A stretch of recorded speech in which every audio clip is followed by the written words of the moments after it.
ಸಾಹೇಬರೇ, ತಾವು ಬಂದ ವಿಷಯವನ್ನ ತಾಯಿಯವರಿಗೆ ತಿಳಿಸಿ.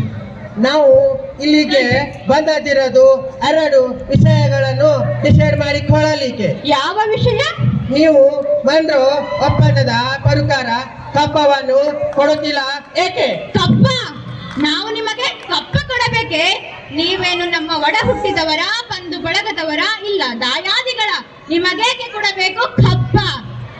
ಕಿತ್ತೂರು ನಿಮ್ಮಪ್ಪ ತಾತ ಮುತ್ತಾತಂದರು ಕಟ್ಟಿಸಿರೋ ಆಸ್ತಿ ಅಲ್ಲ, ಇದು ಕನ್ನಡಿಗರ ಆಸ್ತಿ. ಹೀಗಿರುವಾಗ ನಿಮಗೇಕೆ ಕೊಡಬೇಕು ಕಪ್ಪ? ವ್ಯಾಪಾರದ ನೆಪದಲ್ಲಿ ಕಡಲಾಚೆಯಿಂದ ಬಂದ ನಿಮಗೆ ನೆಲೆ ನಿಲ್ಲಲು ಸ್ಥಳ ಕೊಟ್ಟವರು ನಾವು. ಹೀಗಿರುವಾಗ ಕೊಟ್ಟ ತಪ್ಪಿಗೆ ಸುಂಕ ಬೇರೆ ಕೊಡಬೇಕೆ? ಶತಮಾನಗಳಿಂದ ಸ್ವತಂತ್ರವಾಗಿ ಬದುಕುತ್ತಲಿರುವ ಈ ಕಿತ್ತೂರು ಎಂದೆಂದಿಗೂ ಕಪ್ಪ ಕೊಡಲು ಸಾಧ್ಯವಿಲ್ಲ.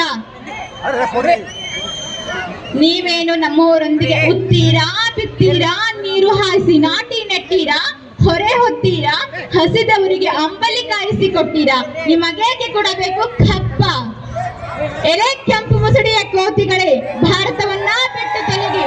ಕಿತ್ತೂರು ರಾಣಿಗೆ ಕಪ್ಪವನ್ನ ಕೇಳಿದರೆ ನಾಲಿಗೆ ಸೀಳಿಸಿ ಬಿಡುವೆ, ಎಚ್ಚರ. ರಾಣಿ ಸಾಹೇಬ್, ಅಂದು ಕಪ್ಪವನ್ನು ಕೊಡುತ್ತುವೆ ಎಂದು ಒಪ್ಪಂದ ಮಾಡಿಕೊಂಡಿರುವರು ನೀವೇ.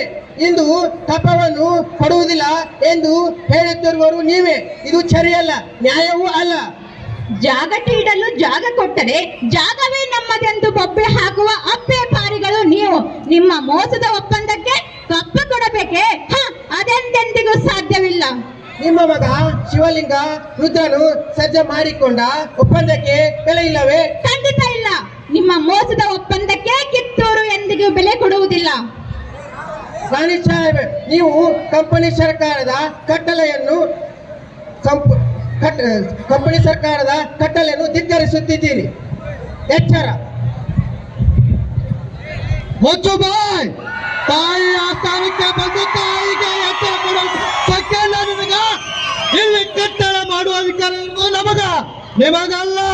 ರಾಯಣ್ಣ, ನೀನು ಬಾಗಿಲು ಕಾಯುವ ಸಿಪಾಯಿ, ನಿನ್ನ ಜೊತೆ ಮಾತನಾಡಲು ಬಂದಿಲ್ಲ. ಏತ್ಯಾಕರೆ ನಾಲಿಗೆ ಬಿಗಿ ಹಿಡಿದು ಮಾತನಾಡು ಕಪಿಯೇ. ಜಾಗ ಇಲ್ಲದವರಿಗೆ ಜಾಗ ಕೊಟ್ಟರೆ ಜಾಗವೇ ನಮ್ಮದೆಂದು ಪಪ್ಪೆ ಹಾಕುವ ಅಪ್ಪೆ ಪಾರಿಗಳು ನೀವು. ರಾಯಣ್ಣ ಬಾಗಿಲು ಕಾಯುವ ಸಿಪಾಯಿ ಅಲ್ಲ, ಕಿತ್ತೂರಿನ ಕಿಡಿ.